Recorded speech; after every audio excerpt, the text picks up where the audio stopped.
Good afternoon. My name is Brian Garrett, and welcome to the Conscious Shift Podcast. I'm your creator and host here. Let's get started. You're probably wondering, what is the Conscious Shift Podcast? That's a great question. So, some of you may be aware, others may not. We are in the very early stages of the biggest collective mass awakening known in the history of the planet here. So, essentially, what that means is if you look at everything that's kind of been happening in the world, within the last couple of years, even looking back as far as 2000, there have been a series of events that have taken place. And if you connect the dots, you can see that certain illusions are being brought to light, they're being shattered. Corruption, greed, manipulation, lies, it's all coming to surface, and there's being light shed on this. And that's also that people can begin to see that they've been lied to about certain things, and there have been some forces on this planet that are trying to manipulate certain things to prevent people from seeing the truth. And again, all of this is kind of coming to light with all of these events that have been happening. If you look at what's going on with politics, with the pandemic, and just kind of connect the dots here, and none of it's without reason. It's all divinely orchestrated, and it's necessary for this collective mass awakening to occur, because in order for people to awaken, first they need their illusions shattered. They also need to go through some form of suffering. It is from our deepest suffering that the most beautiful transformations can begin to occur. And me personally, I've gone through a spiritual awakening myself within this last year, and it started as a result of my own suffering. But the beauty in it is it allowed me to heal from 15 plus years of trauma and substance abuse and stuffing down my emotions, not wanting to deal with the stuff that life was throwing at me. It allowed me to heal from all of that in less than a year. And yes, this past year has been hell for me. I'm not going to lie. I'm going to talk about all this.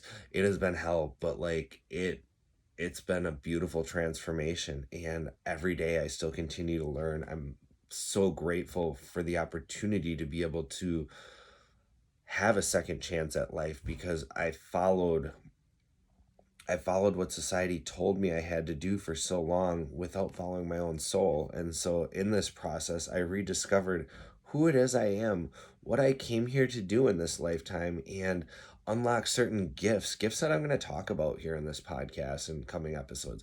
Gifts that are very sacred, gifts that we all possess. We've just been led to believe otherwise and forgotten our own infinite potential. Inside each and every one of us, there's a spark of infinite potential that you can do whatever you want. You can put your anything you can dream of.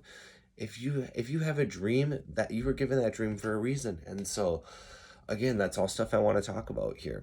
Now, what kind of sparked this original idea for the Conscious Shift podcast was, I think I saw it on a meme or something a while back, but it was I'll sum it up within this question that I proposed here, but it's simple. How do you get 7.67 billion people on the planet to see that we're all brothers and sisters, and that we all have a right to be here? That we all have a right to attract abundance. We all have a right to the basics like clean water, food, shelter.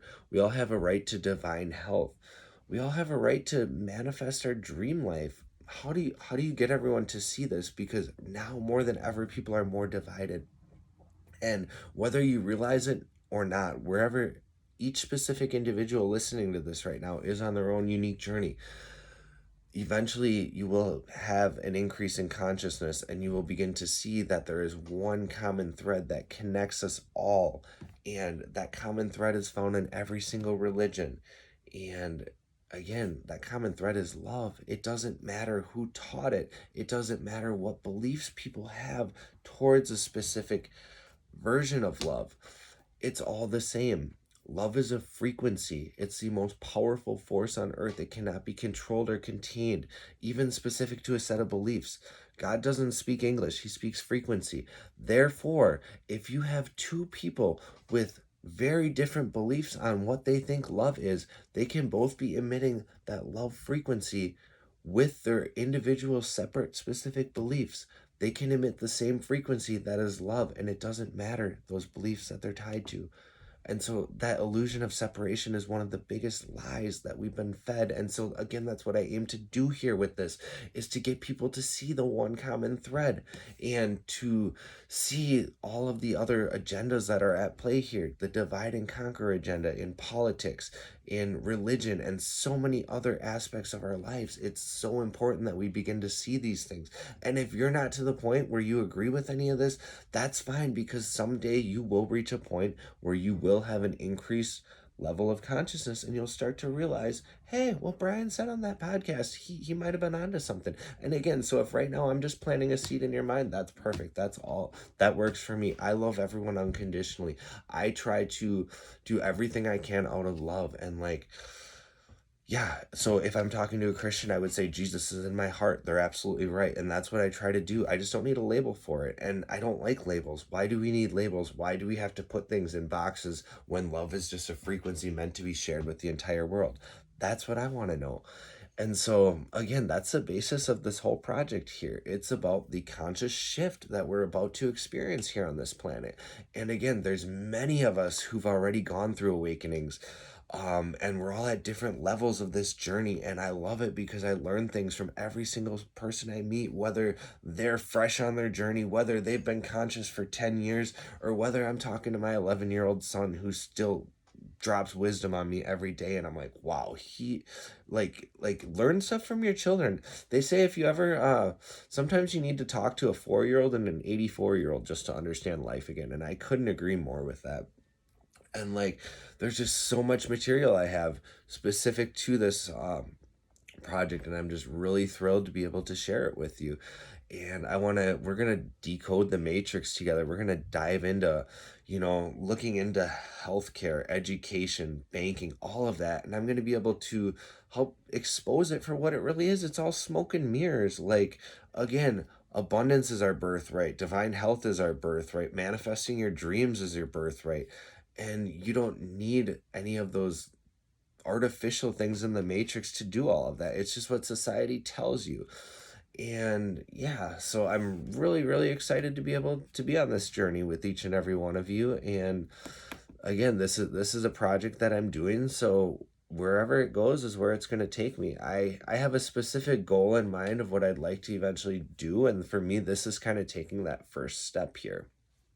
And yeah, and I have a lot of wisdom to share specific to my journey and my struggles. And again, I want to be able to help people who are trapped, and I would almost say in a mental prison of addiction, by thinking they're an addict and that they don't have any control over this, and it's a chronic progressive illness.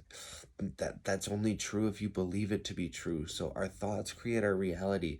Therefore, if you can change your thoughts, you can change your reality. If you believe something to be true, whatever that belief is, it'll eventually impact, and certain things will manifest in the physical form specific to that belief. And so, if you understand that you are, in fact, a conscious creator of your own reality, and you work with Source, with God, with your creator, whatever your higher power is, again, I don't need labels. I can talk to anyone and I can use verbiage and language that fits their beliefs. And I think that's a skill a lot of us lack. And so, I urge you, if you have that ability to do that, because it confuses people, especially when you tell them, if you're talking to a person with specific beliefs and you're talking their language, but then you can change it to the person next to them, it confuses them. But again, people need to know that like your beliefs are just a narrow frame of reference, whereas if you can see the whole picture, you have the better chance of understanding the absolute truth. And again, the one and only truth that we have is love. Like, it's that simple. And the fact that you have people arguing over whose version of love is the truth, that's it's ridiculous when you think about it.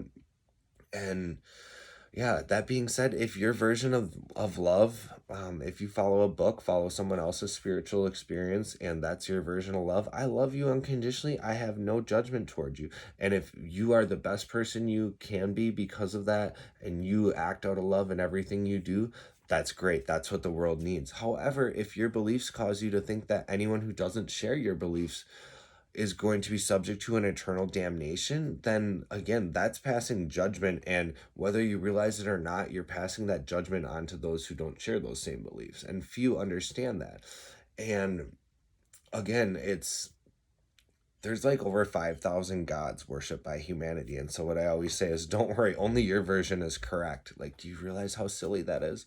And I'm not saying anyone's God is or isn't correct. I'm just saying people need to understand there's more than one interpretation of anything.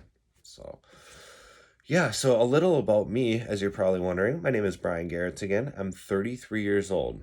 So I recently have gone through a spiritual awakening that started in October of last year. I had a very powerful experience that actually started it here. And I'm going to save that story for another episode because it's a pretty long and beautiful story as well. Don't worry, I promise I will make sure to tell every story and it will be worth it. So, again, that journey started in October of last year, and then there was a series of events that occurred both before and after that that have kind of led me on this path here that I'm on right now. And it caused me to get back in touch with my soul and kind of again remember the things, the thoughts, the dreams, the things that excited me, the passions I had as a child. And that's a lot to do with everyone's life purpose here. I can guarantee you, and I guarantee none of you came here to work 40 hours a week for someone else, to help make someone else rich, to have the same week of your life for 40 years of your life until you retire and get stuck in a nursing home. I guarantee none of you came to Earth to do that.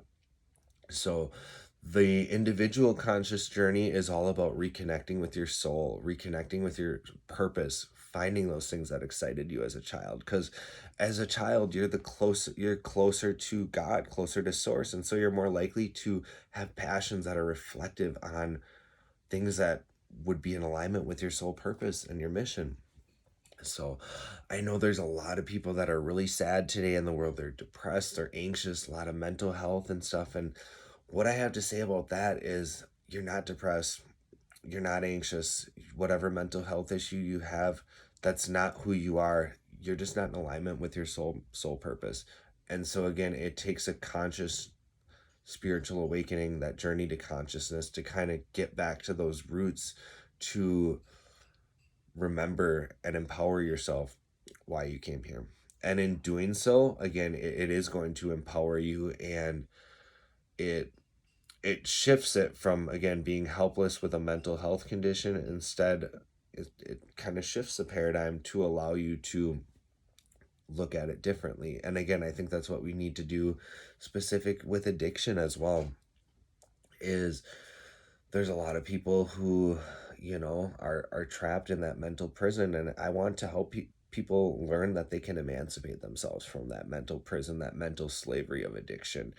And it's just really sad, really hard to watch, and I feel it's almost my obligation, as having been through that myself and gone through what I went through within the last year. It would be a disservice to not share these gifts with the world and to help other people with what I've gone through.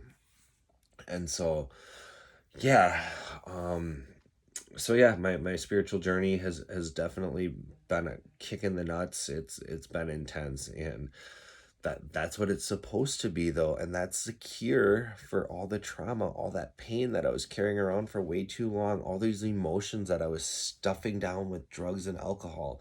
I was stuffing those emotions down because I didn't want to feel. I became hooked on escaping my reality because my reality wasn't in alignment with my soul purpose. It wasn't in alignment with who I am and who I came here to be and what I came to do. And so I became hooked on escaping that reality through these experiences. And with said experiences, they provided temporary pleasure and allowed me to not have to feel those feelings. And so that's what the healing process is it's letting all that stuff come back up and dealing with it. And it's easier said than done, like I said.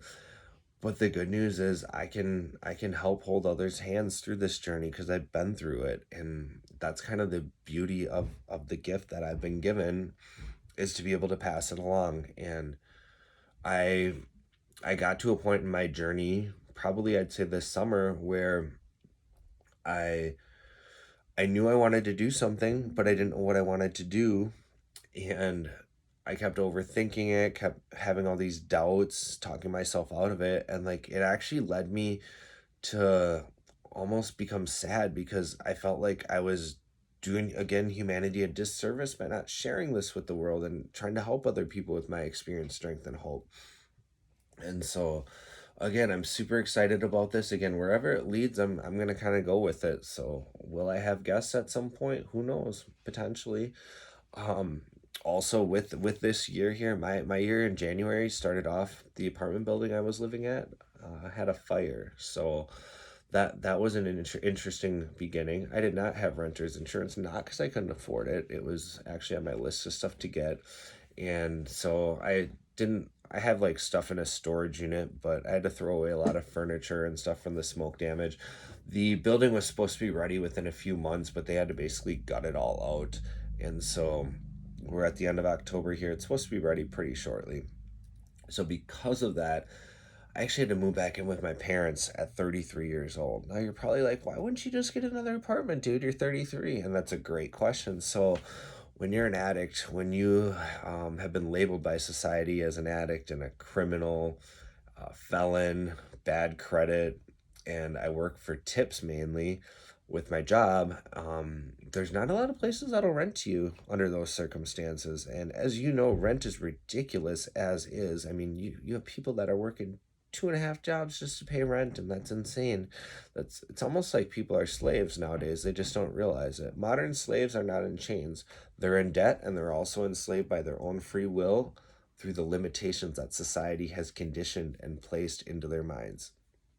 So again, very hard to get find places that'll rent to you with those conditions that I described here. So I had to move back in with my parents. As we're talking right now here, I am filming this podcast in my sister's old bedroom. So again, I like to think that I'm taking this first step, this leap of faith, and wherever I'm meant to be will be where I'm supposed to be. That's how life always works out. So this year again has been super intense. I've gone through a lot of loss, had a lot of changes. However, I'm a firm believer, and sometimes your life has to be completely shaken up. You have to lose just about everything in order to make room for something better. And so, again, with that shift in my thoughts, it allows me to have hope for the future. So, but yeah, that's kind of all I have for you today, right now. Again, I'm super excited to be sharing my wisdom, strength, and knowledge with everyone. Again, the Conscious Shift Podcast. I'm Brian Garrett, your host and creator. And again, this wraps up episode 1. In the future, we're going to be talking about the conscious shift in two aspects: the on a larger scale with respect to the mass awakening, as well as how that's going to impact. I'm going to provide solutions for the issues that are occurring in this world. And then the second half of the conscious shift is going to be my specific shift into consciousness as it relates to addiction. So with that, I'm going to sign this here with love and light. I hope everyone has a blessed day. Take care. Talk to you soon.